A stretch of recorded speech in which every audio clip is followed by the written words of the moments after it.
Hello,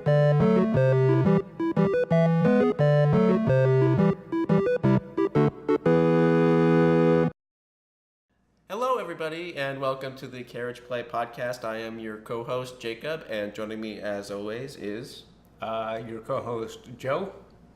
And dang it, I don't know, man. Well, how do we go into their segment?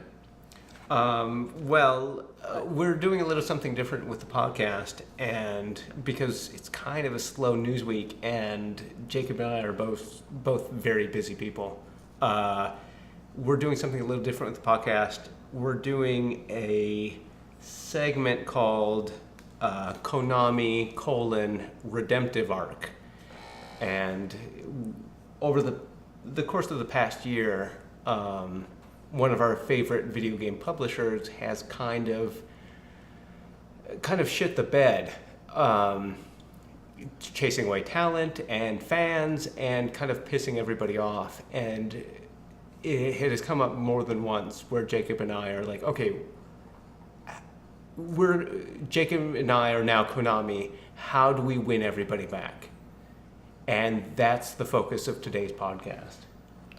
So we prepared a little skit thing, a little radio play for you, just to kind of freshen you up on the very true, real events of what transpired at Konami. So,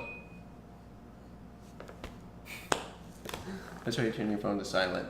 Fuck. It's all right. All right, let's go. Close your eyes. Hideo Kojima, video game auteur, video game director, creator of Metal Gear Solid, called in to meet with a Konami executive. You've worked here for how long? More than 20 years? What? Look, we're both busy people, so let me cut to the chase. You know that game you're working on? You mean Metal Gear Solid V? The biggest and possibly the most important game in our company's history? Yeah, that one. I am taking half your budget, and I'm giving it to the pachinko department. Well, I suppose we could wrap it up. I mean, it's already a pretty big game, and, it was probably a bad idea to hire a super expensive Hollywood actor. My bad. And I'm canceling Silent Hills. All right. I'll retool the project to be smaller and more manageable and... And you're fired. 12 months later. I've made a huge mistake. So now that we're all caught up, Jacob and I have created a kind of game with some self-imposed barriers and parameters to our being Konami's new creative consultants. Konami, in this alternate universe, Konami has realized they've made a huge mistake and want their fan base back. Jacob, with a budget, and Jacob and I are in charge. So the rules of the game are that we can't hire back Hideo Kojima or resurrect Silent Hills as it was. We have the budget for one big AAA style game in the milieu of Uncharted 4, Grand Theft Auto 5, or Final Fantasy 15.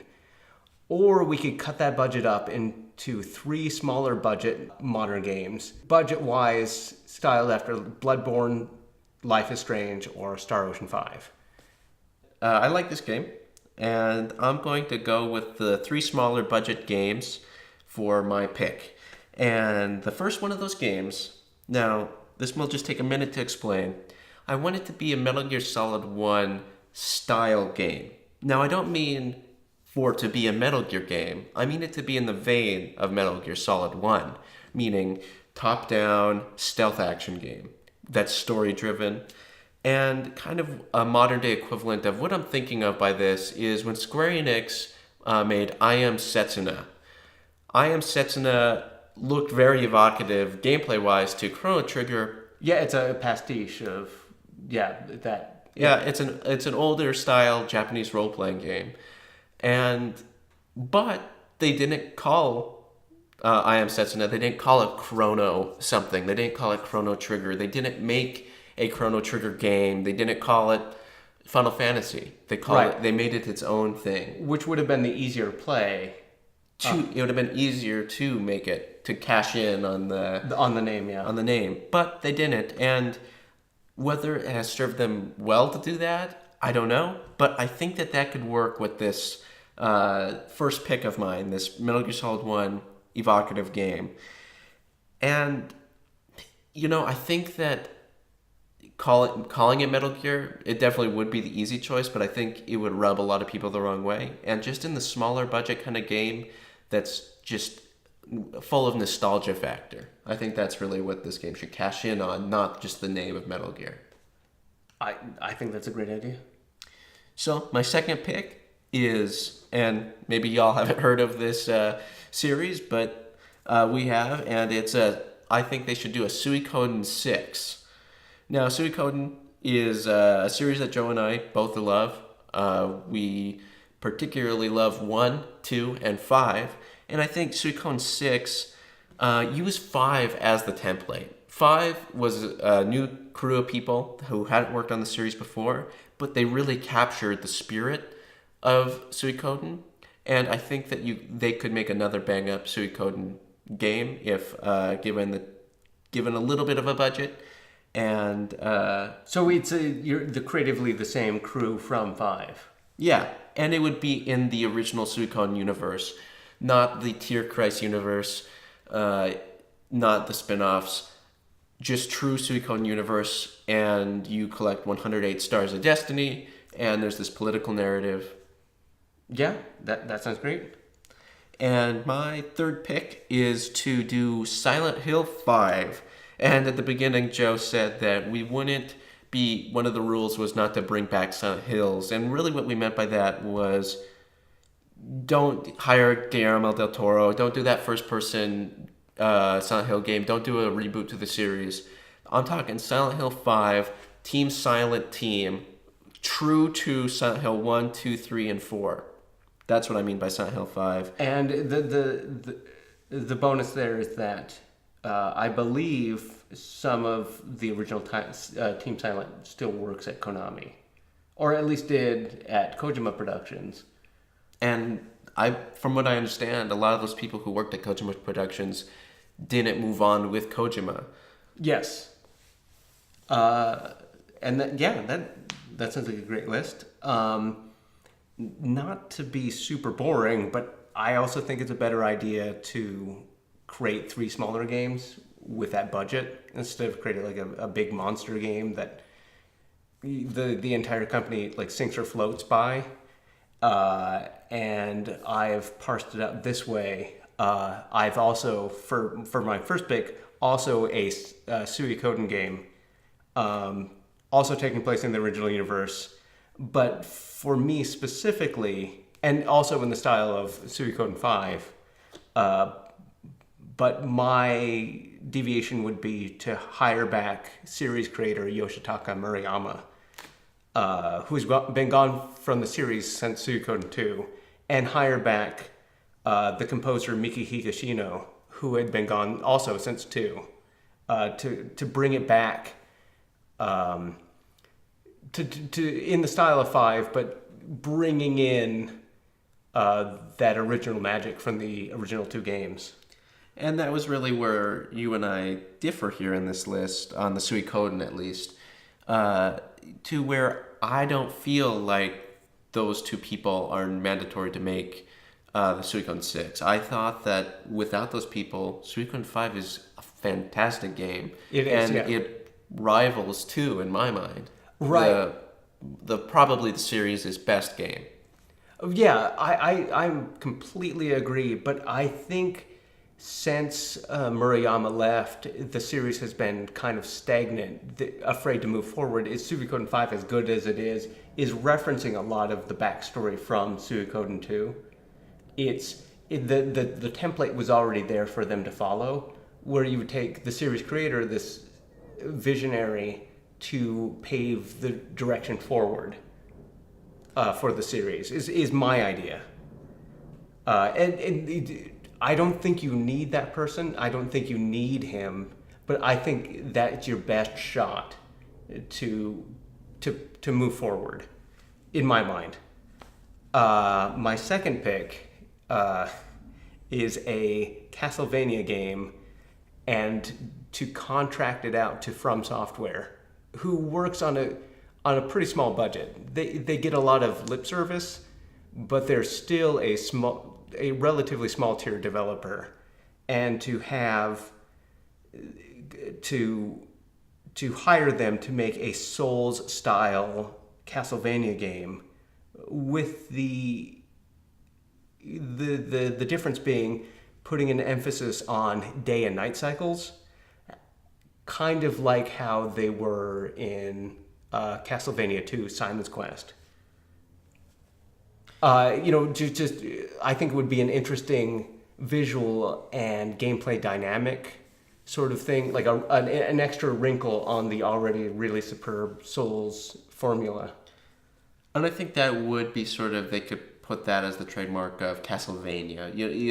This is the day-night cycles with different, more emphasis on towns too, I think, like Simon's Quest. Yeah. And I think that could really differentiate it enough from Souls to make it its own beast. But I've always been struck by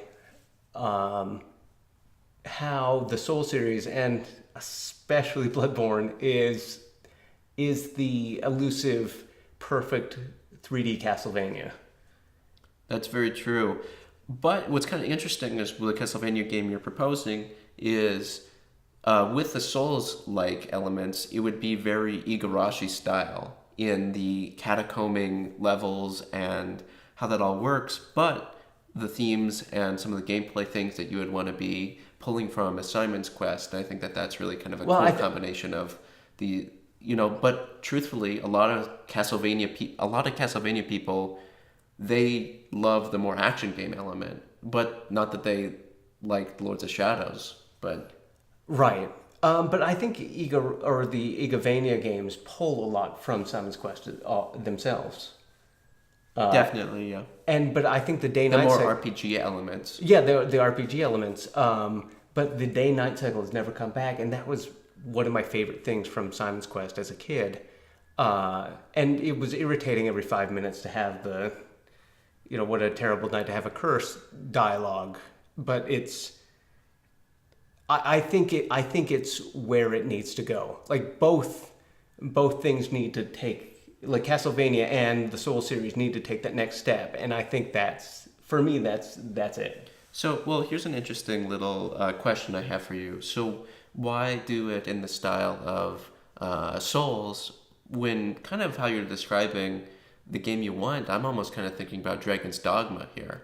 Well, I'm thinking that too. Like, yes, Dragon's Dogma, great day-night cycle. But I think having it so open like that, you lose the Castlevania-ness. Dragon's Dogma is great, but it doesn't feel like Castlevania. No. You would essentially just be taking the name and slapping on something else, whereas a Souls-like game, that locks together really well. Yeah, totally. And my third pick, and this is pretty obscure, and I should preface this by saying I'm a huge adventure game fan since I was a pretty small kid. But Sierra Games and LucasArts games on the PC way back when. But my favorite of all time adventure games is on the PlayStation 2 a game called Shadow of Destiny, by one of the not co-creators, but like one of the original people who was the artist on the original Suikoden, named Junko Kawano. And back in the year 2000, she had released a game called Shadow of Destiny, which is just this really neat time-traveling adventure game that takes place in this quirky German town. and it's just really well put together, but it's really rough around the edges. The voice acting maybe isn't consistent. It has some really high spots, but like most of it is really crummy, and the graphics haven't held up as well as I would like. So my third game is giving Junko Kawano the budget to remake Shadow of Destiny with better art and assets and better acting, and then bringing that to everybody. I kind of have 2 points about this. One, I think it's really cool and to bring back an adventure game, because we've kind of seen a resurgence of adventure games, albeit they're not adventure games in the way that old adventure games were. Yeah, so Meaning the Telltale version, or the Telltale style adventure games where you're making lots of it's more story decisions and less puzzle based. But I think Shadow of Destiny is sort of a prototype of some of those Telltale aspects of a lot of it's, you're not really getting just stuck at, oh, what do I need to I have bubble gum and a comb and I need to combine those to make a fruit smoothie. You don't do that in Shadow of Destiny. I don't think I would have that fruit smoothie. But, Shadow of Destiny, it's a lot more story focused than just... And it's also a lot more environment focused and with a lot more player agency. Because from the get-go, well, almost from the get-go, you have the run of the entire town. And the decisions you're making in the game are where you are at a certain part of the game. It branches not just based on your dialogue decisions, but on where you choose to spend your time. And it's just so good. And yeah, I think with a little with an extra coat of paint, it could be I think it could be broad appeal. My second point, though, I wanted to make is Shadow of Destiny's actually already gotten quite a bit of love. There was a PSP sort of remake that redid the voice acting, and that was one of the points that you wanted them to do is in the remake is redo the voices. That already happened. I did play the PSP re-release, and the voice acting was better in some spots and worse in others. Different voice cast, and they did okay, but it was all kind of uniformly kind of crummy. It was decent. It was decent across the board, whereas the original Shadow of Destiny had some really, really high spots that you didn't get in the PSP re-release. And the PSP re-release was technically hampered by some issues, and it's definitely not the definitive version of that game. And I think you were probably also about to say that Junko Kawano had made a spiritual successor for the DS called Time Hollow, which I also like, but isn't nearly the same. It's on an absolute threadbare budget, I can only assume, and it's not nearly as quirky and unique, I don't think. So all you're really asking for with this, though, is just a Telltale-sized budget game. Like, you're not asking for a big AAA budget on this. Still, you're true to this. Oh, absolutely. Like, I think with in hindsight, I think that Junko Kawano could assemble a team to do it properly. And, I guess my other thing, my other point about this is to win the fan base back. Is this really going to win the fans back? I think it's a small budget game that could be told effectively to a big audience. And the original Shadow of Destiny just never found that audience for whatever reason. I think re-releasing it now has the potential to capture that as much as any of these other story Konami franchises that we could have chosen. This is the one that speaks to me the most, and it speaks to me because it's just so good. So one more point, Joe, I want to make here just before we move on from Shadow of Destiny is why a remake when you could go and make a new game with a new story and a new experience that you could go and experience, and then that other game's still back there, it's still good. But I mean, if it were just for me, I would say new game from Junko Kawano. But as something that I already know is my favorite game in an entire genre that most everybody hasn't known about, is taking that and updating it, because I know it to be good. And as like a consultant to Konami, since I know this thing to be just really awesome, bring it up because it's a known quantity and for everybody to appreciate. All right, cool. But I'm sure you guys have noticed that we took the boring option and chose we each chose three smaller games, and it has occurred to us that that's not super balanced, but for the sake of both of us playing devil's advocate, okay, what would combine the two of us choose if we had to do one big game? Konami only has the budget for one big AAA game. And remember, the AAA game in the vein of, if a linear example would be Uncharted 4, an open world example would be Grand Theft Auto 5, or kind of another really big one would be Final Fantasy 15. So that's kind of in the vein of what we're talking about here, with just game size. In an enormous budget game, like what do we do? We hold the string to the Konami's coin purse. Where do we put that in one place? So I think the obvious choice for me, at least, and I would guess that probably you too, would be Metal Gear. Make a huge Metal Gear game. I think that brand would make the biggest splash. If you put all of your eggs in one basket, Metal Gear is the brand favorite globally. I believe that Metal Gear is Konami's most precious IP. I think that it's the most relevant today, and it's the most beloved. Right. And I should say that it's not my favorite Konami IP, but it is the one that I think speaks loudest to the most people. So, first, let's kind of try to define what is Metal Gear. Remember, we can't hire back Hideo Kojima. That was in the rules. That is carved into our stone tablet that we're looking at right now.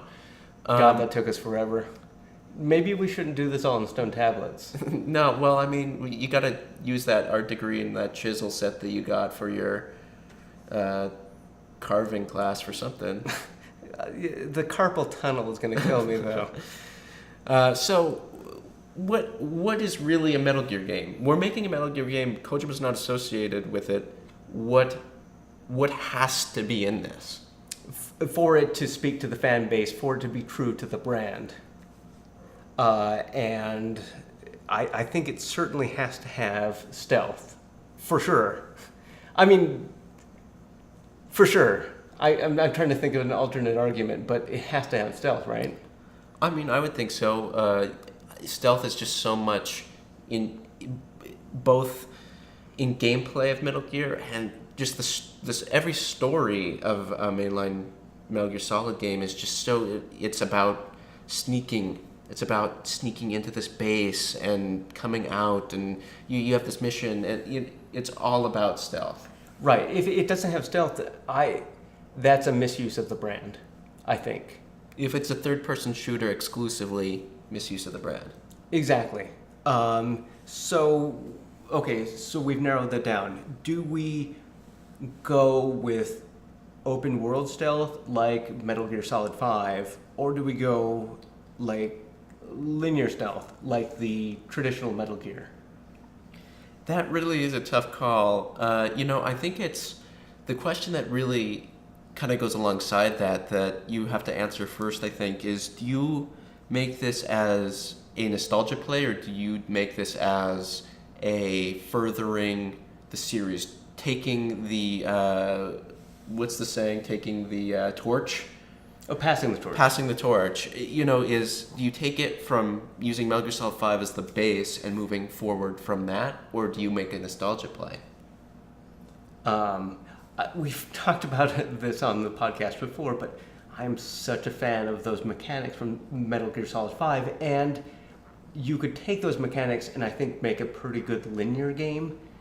I think they're too loose. They're too loose on mechanics. They're mechanics designed for an open world, for big areas. I think you could make it a little tighter and have it still work really well, but I'm kind of in love with the open world format. You would just need to populate your world with interesting things to use your mechanics against. Like towers and collectibles. No, God damn it. No, not those. Oh. I'm speaking about things that inform the player about the world and interacting with. Everything you would be doing would be telling you something and experiencing something about this world fundamentally. Whereas towers and all that crap from Ubisoft games, that tells you nothing. Though with the open world structure, so let's just both agree, stealth open world game, all on Metal Gear Solid 5, but I think you run into problems with storytelling in an open world game. Look at Metal Gear Solid 5 in its episodic nature. It was acceptable, it worked, but nobody in their right mind would point to Metal Gear Solid 5 and say that was the best way to tell that story, and that was a good... separate from it being a good story or not, it was a bad way to tell the story. Yes. I think you're right. I think you are right. How it was in Metal Gear Solid 5, and to have... I think it would take an extra level of creative genius to sort of marry the two better. And I'm not sold specifically on it having to be open world, but I just know how well that worked in Metal Gear Solid 5. The template in my mind for perfect stealth has been established. You build on that, was where I was coming from. But I guess I'm not sold on that idea. Well, is having a great story part of this new Metal Gear game, or should it just be like Metal Gear Solid 5, mostly mechanics focused? I don't think you have to choose one or the other. I think there are highlights in Metal Gear Solid 5 of great storytelling. That is true. It's just really far and few between. You just keep the fire burning on the storytelling all the way through, instead of lots of filler. And, I feel a little bit unfair when I said that it was a bad way to tell the story, because when I was playing Metal Gear Solid 5 for the first time, I was completely engaged. Certainly for the first chapter. Well, for all the way up until the end. And I think really where the episodic nature fell flat, and not to get into too many spoilers here, was with its big reveal that just appeared in your menu that you click on. And that could have been cool in some ways, but it just didn't feel like a tight story. It kind of felt like they cut his budget halfway through the game and he wrapped it up in a really dumb way. Well, we know that to be true from that recording that we found on the internet there, that we put at the beginning of this podcast. Oh, yeah. Somebody had snuck one of those little spy pens in Kojima's little pocket. And did you know that they speak perfect English? Yeah. Perfect in quotes English in their... I thought that it was a little kind of awkward how they said some of the lines, but... Yeah, they sounded like dweebs. But, I don't know. It's just a tough call on whether or not to make it open world, linear, how to do the story. I love both. Either way, I think you can make it work. Yes. Now, one of the points that you had wanted to make when we were kind of talking about this beforehand, just a little bit, was, what was it, Joe? What was that point about, the gameplay element?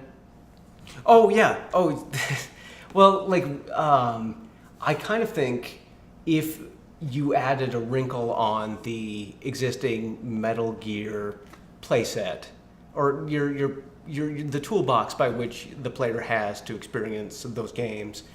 I think that adding verticality would be the next place to next place to take it. What do you mean by that? Like, give examples of other things that implement verticality in their gameplay. Like the Tenchu series and its grappling hook. But you take it and bring it into the modern style, like Uncharted 4 and its grappling hook, where it had physics and weight, whereas in Tenchu, traditionally, you just shot your grappling hook at a place and it pulled you directly to that place unrealistically. But if you take that mechanic and you weight it in some sort of reality, I think could be really interesting to sneak around vertical places in a Metal Gear game. In other ways, take those really, really good mechanics and tie those in. Well, and bear with me here. I mean, this might sound stupid. I just thought of this as kind of all the Tenchu grappling hook style. I mean, just say you had Venom Snake and his robot arm, and you could shoot his hand and with a tether, and you would pull yourself up. Was that something like you're kind of thinking? Okay, well now, it's in that very specific instance where a character has a robot arm. Oh man, that would just be thinking about like Bionic Commando kind of. You can think about, Metal Gear has crazy technology. Actually, you can think about it in that kind of way. I think you could do both. Okay, and this is off script here a little bit, but okay, suppose you had this character who had two functioning human hands at the beginning of the game, has to use this grappling hook where he has to pull himself pull himself up slowly. It feels weighty and whatever, but still good. But somehow loses a limb part of the way through the game, and you're like, fuck. But he gets a crazy robot hand, and now he can do it Tenchu style all around the game. Would that be like? That would be really cool. That would, yeah. Although, I mean, I think that kind of the spirit of, losing a limb should mean a lot more than, whoa, now I can just fly around. Okay, but like in Snake Eater, you lose an eye. But you don't get you don't get some sort of crazy benefit from losing an eye. Okay, but in Snake Eater, you're hampered for a little bit until you grow accustomed to it. Suppose Act 3 of our new Metal Gear game, you're like, shit, this is going to make this game so much harder without the use of using a grappling hook, because you can't pull yourself up one-handed up a rope until eventually, toward the end of the game, you get your robot arm. You get your crazy robot arm, and you're like, holy crap! Doesn't that seem cool? Yeah, it does. It was my idea. Yeah, I know. And of course I think it's cool. So kind of like at the end of Half-Life 2, where you always had that gravity, but you get the gravity gun and you can only shoot inanimate objects. Mm-hmm. But at the end of the game, you upgrade your gravity gun to shoot actual enemies. Like pick them up and then shoot them at, like holy crap. Yeah, that would be cool. Yay. I mean, that happened in Half-Life 2. I was more meaning it would be cool to have that in some sort of Metal Gear game. Yeah. Okay, so what other aspect would have to be in a Metal Gear? What makes Metal Gear? Can I say one? Okay. I think you need a robot, and particularly a robot boss. A big Metal Gear boss. It's in the name.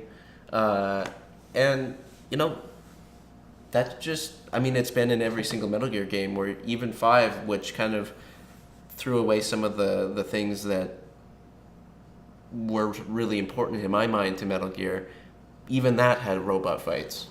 Yeah, big crazy robot fight. I think you need one big one.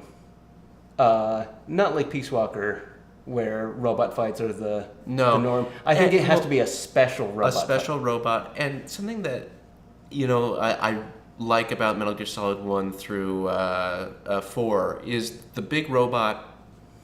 It feels grounded. It feels.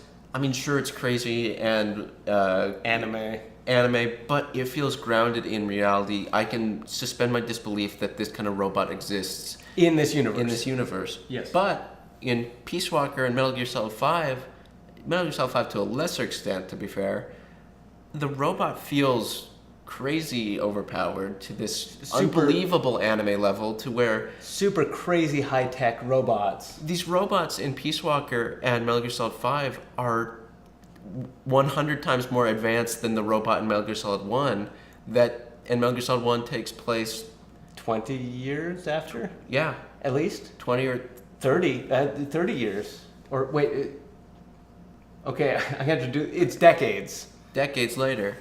So, try to keep that in mind when you're writing that new Metal Gear game. Yeah. What's another Metal Gear thing that has to be there? I kind of think you need your rogues galleries. What does that mean?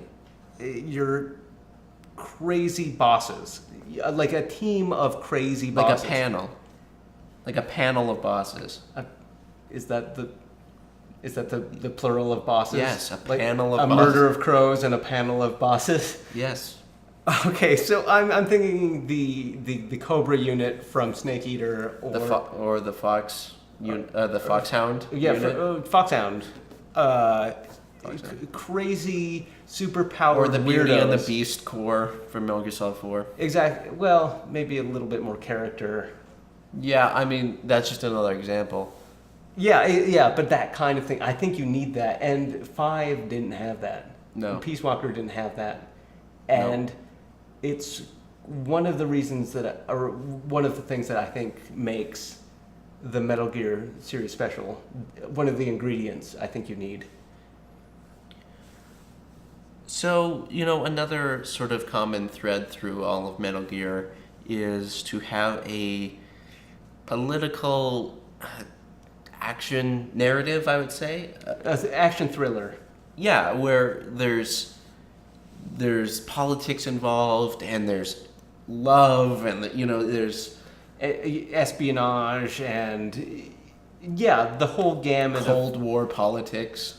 or the modern equivalent or some equivalent to that kind of some sort of spy fiction. You need spy fiction. And for sure. So, kind of going along with thinking about the story here, what era do we set this in? Do we set this in the Cold War, like Metal Gear Solid 3, or what about like even World War II and cast the boss or something as the protagonist? Or do we do it kind of modern times, 4 years in the future, a la Metal Gear Solid 1, Metal Gear Solid 2? I think making it a period piece, you would have the strongest visual thematic elements, because having a period piece, the creator would have because the vision of that time has been solidified in the public consciousness. Trying to make the game of the modern era, I don't imagine that going specifically, or in the not too distant future, as Metal Gear does when they set it in the modern era. It's always slightly ahead of time. Those always ring a little bit false, a little bit. Always? I mean, 3 of the Metal Gear Solid 1 through 4, 1, 2, and 4 do that. Are you saying those ring false? No, those don't speak of the period. They speak of the year they were released. They don't speak of the time when the game is supposed to take place. And when you finally get to the time when those games are supposed to take place, it's incongruous with the actual trying to project out into the future to see what the future holds, and they always seem weird.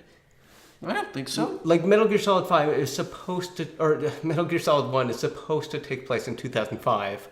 If you go back and play that game, does that feel like 2005, or does it feel like 1998? It feels like its own universe. I know, but like it's so intrinsically tied to our universe. In what universe? I mean, I can see where you're coming from. I guess I just think too, Metal Gear Solid 5 took place in the 80s. It doesn't feel like it takes place in the 80s. Other than, the songs are from the 80s, but that doesn't... And the conflict is from the 80s. but there's nothing that feels just oh my gosh, this is just the 80s. But imagine how strong that would feel if it did. I mean, yeah, I guess. So suppose you take a Metal Gear, you set it in the 90s. What about you take a Metal Gear and you set it in the year 96 and you do a Metal Gear reboot that's Metal Gear 1 remade? Yeah, I'm not against that. I mean, we're spitballing here. I think I'm sold on it being a period piece, though. I like the idea of it being a period piece. What period? Just any period, just as long as it's distinctively that era. Right. I mean, it would have to be in the eras of where you could do some serious tactical espionage. So not during the Revolutionary War, ideally. No, it's with robots. Revolutionary War with robots. Actually, that sounds kind of cool. But no, I mean, you're talking post World War II. I think you have to set it in post World War II. All right. Yeah. So, and then two, I mean, just real quick, just something that I think it has to have is a codec. That was one of those things missing in Metal Gear Solid 5 that just felt wrong to me. And it was really limited in Metal Gear Solid 4. I want a good codec panel where, I want my cast of characters. I want, Your support team. Yeah, you want your Mei Ling, you want your Otacon, you want your Colonel Campbell. It's very paramedic. Your codec serves as, it's like your party in Dragon Quest when after something happens you can talk to them and see what their thoughts are on things, and sometimes it's funny, sometimes it's just informative, and it's great for world building, it's great for decompressing after high tension scenarios. Yeah, definitely something I missed in Metal Gear Solid 5, and you could always radio in to ask about something, but it was a little, not very informative blurb. And that repeated all of the time. Right. There was only one thing. When you saw a coyote, I'd click, to see what Kaz or Otacon said about it, and they would say the same exact thing every single time. And part of that was the budget, but even if that game had a full budget, I don't know if they would have put more time in. But we can agree that though that's an instrumental part of what would make the perfect Metal Gear. Having that great cast of characters you can always call up at any time, and they would enrich your understanding of the universe, and just Persona 4 style, yeah, definitely. Persona social 4 links with your codec Yep. contacts. Also Dating sim. Yeah, you only date over codec. Mm-hmm. That'd be cool. Actually, kind of, yes. Okay. Also, the protagonist. The Metal Gear games have had a variety of protagonists, but most of them have been codenamed Snake, or been a clone, or some variety of copycat. Yeah. With the exception of Raiden. But even Raiden, was supposed to be a snake. Yeah. So, okay, do we make ours a carbon copy / clone of Big Boss, that kind of mullet guy with a bandana? Do we make it mullet bandana Snake, or do we make it a completely new original character? This is how you market it. You market it as the main character is brown hair mullet Snake. You see him smoking e-cigs. Like a douche. Whoa. Oh.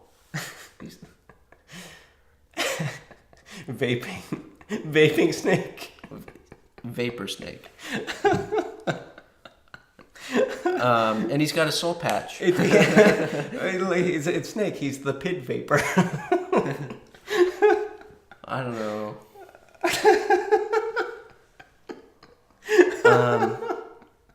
Well, I'm almost wondering you kind of pull a Metal Gear Solid 2 here, where in all the promotional material you have, you kind of play with this idea of Metal Gear being trolling the fan base, and you act like the main character is going to just be it's the Snake you've wanted to play as for a long time, since Metal Gear Solid 1.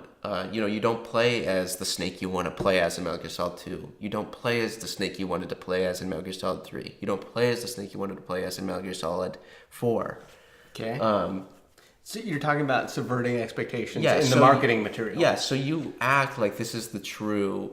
You're gonna finally get to play as the Snake, young Snake you want to play as. Young Solid Snake, voiced by David Hayter, and but it turns out no, you don't. You don't play as that, and you play as this new character. Wow, that'd be great to piss people off when we're trying to win them over. But would people be angry? I mean, I think they would appreciate the callback, but I'm more in favor of, at least in this way, playing it straight. Wait. What about you do it the opposite way? Because, after saying that, I kind of don't like that because it's just a direct copy of Metal Gear Solid 2. What if you act like this Metal Gear game... Completely new protagonist. You're acting like it's this completely new protagonist. What about like somebody like really muscle-bound Arnold Schwarzenegger type? Is in the marketing materials, this is the character, but he's just the character for the tutorial, and then it dies. And then at the end of the tutorial, he's being Solid Snake comes and chokes you out. Yeah, that's what you see. It's like the end of the tutorial, your character is being choked out by Solid Snake, and then you start playing as Solid Snake because he already knows that tutorial stuff. Mm-hmm. So you just go from there. This green, this green soldier who you were playing as, who looks nothing like Snake, then is kind of getting his sea legs. And maybe instead of looking like Arnold Schwarzenegger, he looks more like a Prompto from Final Fantasy 15 kind of thing, where he looks like, I don't want to play as this guy, just this whiny kid, and he's just whining about his life, and he wants to go home and see his baby brother and all this stuff. maybe that's the wrong direction to then have Snake kill this guy. But are you talking a Final Fantasy 12?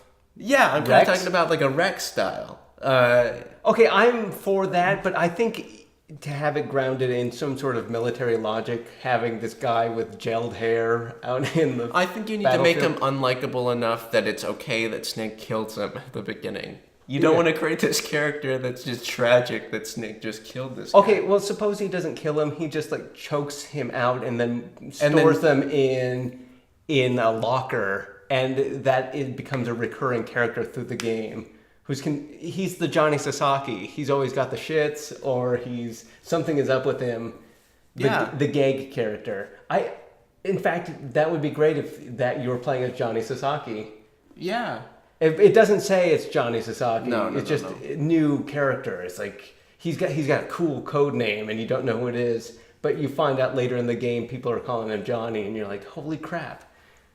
Yeah, that would be really cool. That would be super rad. This is kind of becoming a little dream project. Okay, I think that's a good idea. I think you're Konami, and you're making the Metal Gear game.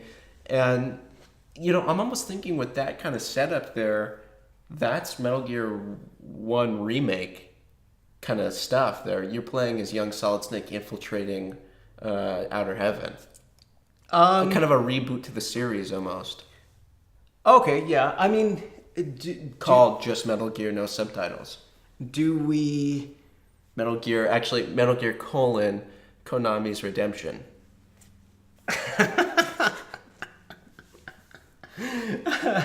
Okay. But does it need to be rebooted? Does it have to be canon?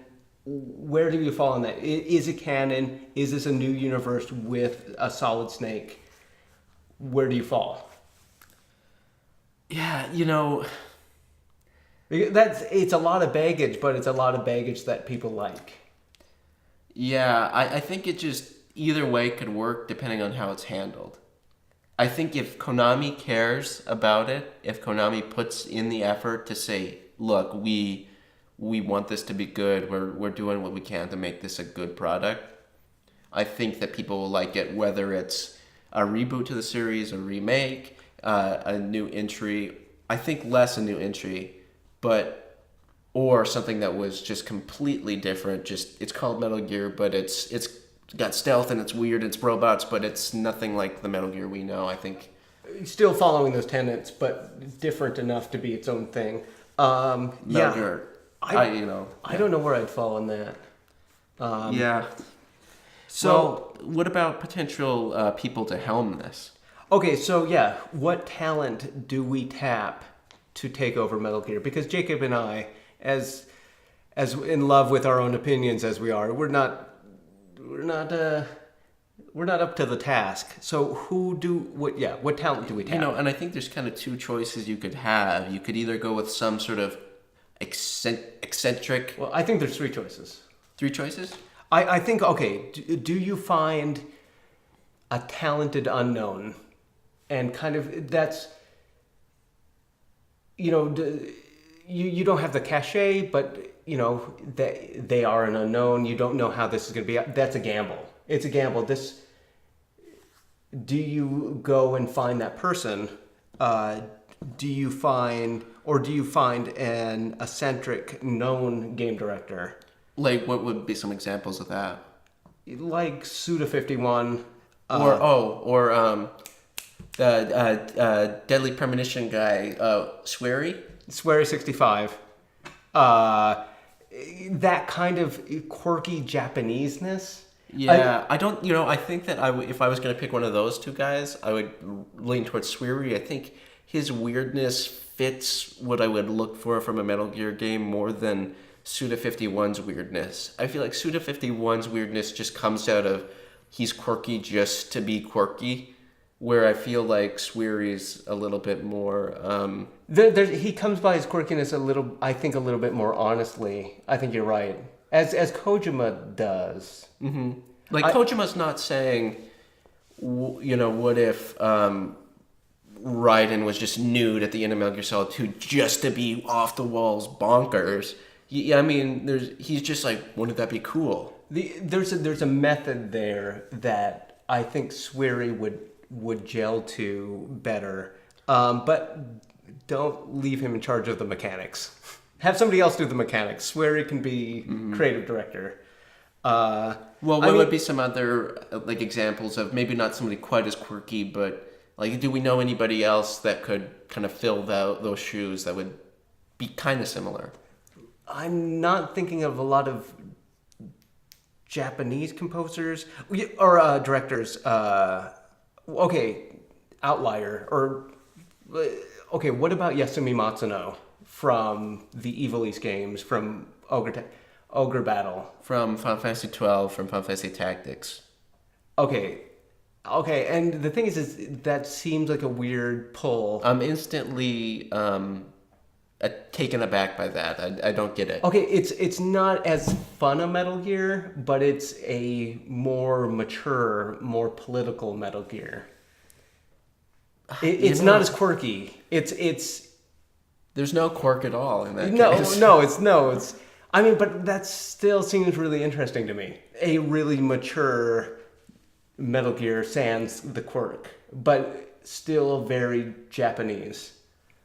It would be a very interesting take. I think some Metal Gear fans would be not like it, but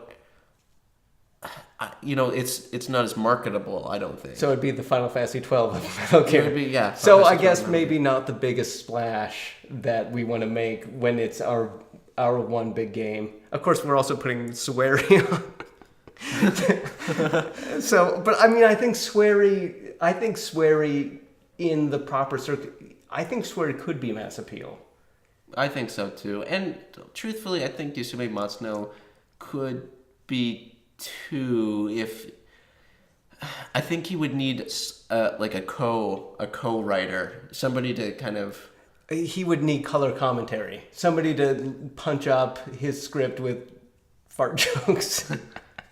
Okay, so, but I really feel Swery. I'm feeling your Swery pull. Yeah, I'm not even super familiar with his games, other than I played just the start of Deadly Premonition. But from What I have loved Deadly Premonition, and I talk to Jacob about it all the time. So, But and from the start of Deadly Premonition, I really liked the vibes. It had some good vibes, I thought.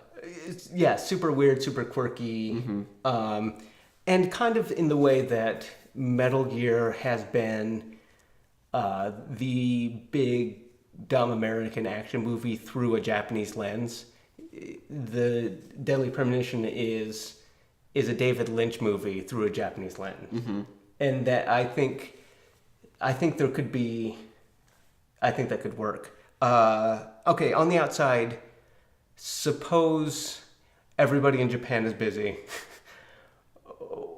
Do we know any Western directors who could pull it off? I'm against it, actually, but just For the sake of an argument, or just to think it through in its fullness. Well, okay, bear with me here. Okay, What about Ken Levine? from BioShock. I hate myself for even just saying that. I don't dislike Ken Levine necessarily. I like BioShock and BioShock Infinite. I just think that, and I know I was the one that just threw him out there, suggested him, but I don't know. I'm already regretting that. I feel like that's Metal Gear for frat guys then. Well, no, it's. I think that's a little unfair, but I think the reason you came instantly to Ken Levine is that he, like Kojima, is this auteur with he has a he does an action game, but with some intellectual sparks here and there, and some kind of dumb over the top things. So he's on paper looks like the American Hideo Kojima, but not. I'm feeling sweary. Okay, third option. We talked about the three options. What if we had a series veteran helm the series? And there was like the co-writers, or I think for... Yeah, because Kojima didn't make those games in a vacuum. And he had... And then for Metal Gear Solid 1 through 3, was it Fukushima something? Or something Fukushima, right? Tomokazu Fukushima. We're bullshitting. We'd written this down beforehand, but like he was the co-writer with Kojima for Metal Gear Solid 1 through 3, which I think the most narratively tightly written of those games.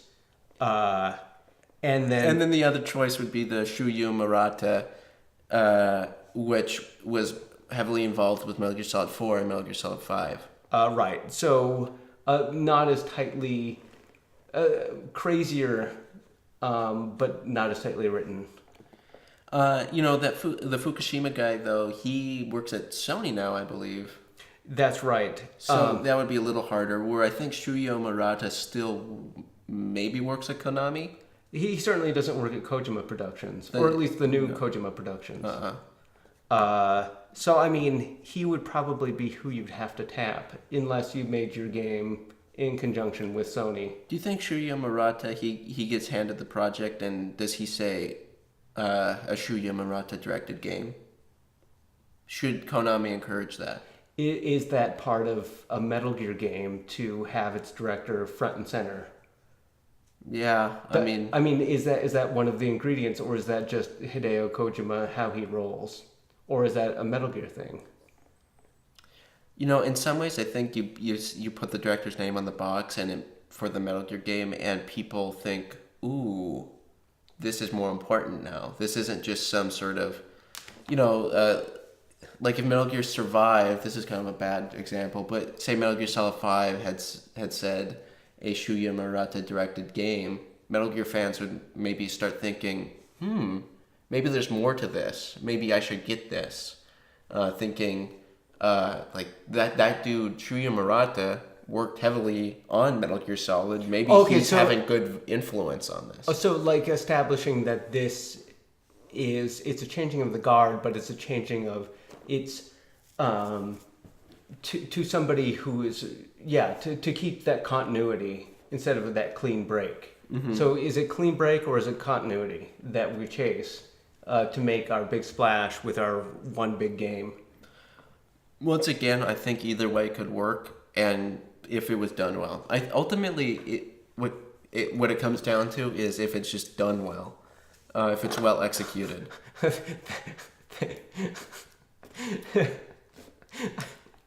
I agree. It should be done well. I was thinking that maybe it shouldn't be done well, but you sold me. I mean, in some ways, all of this is just pointless. I mean, in all ways, it's just pointless. Yeah, but it's still fun. It's fun, but ultimately, I'm teasing. They could make it linear. They could make it open. They could have this guy director, this guy director. But I think, yeah, the thought experiment. How do you do that? I mean, it's kind of similar to. I'm sure there was a lot of meetings that Square Enix had just to think about how do we announce Final Fantasy VII Remake. What's the way of doing that? Who do we cast? What's the art direction? There's a lot that goes into those kinds of thinkings, and Konami, you're welcome. We're starting the conversation for you. We're getting it rolling. Yeah. Yeah, you're welcome. I don't feel as strongly about tapping this previous talent as much as I think these guys added to the Metal Gear mythos. I think you would keep them on board if you were keeping it in the original canon. You would at least keep them on as co-writers or something, or bring them back. To keep that consistency. But I don't know what the value of that is when Kojima is gone. Yeah, it actually kind of makes it feel like a clean break and a reboot is where you go. Yeah, that's true. But too, I mean, in some ways, Metal Gear Solid 5's point was to kind of set up for Metal Gear to be rebooted already with a Metal Gear 1 remake. Right. By a new talent. I don't think Kojima probably intended to be part of it, yes, but not helmet the Metal Gear 1 remake. Right. I mean, the thing is you have already seen those things before. I think give a reboot. As much as I love Metal Gear Solid, I don't need a remake of that game. Or Metal Gear. But you need a remake of Shadow of Destiny. Because that game has gotten no love, and Metal Gear gets all the love. I think that Metal Gear deserves the love. I love Metal Gear as much as anybody.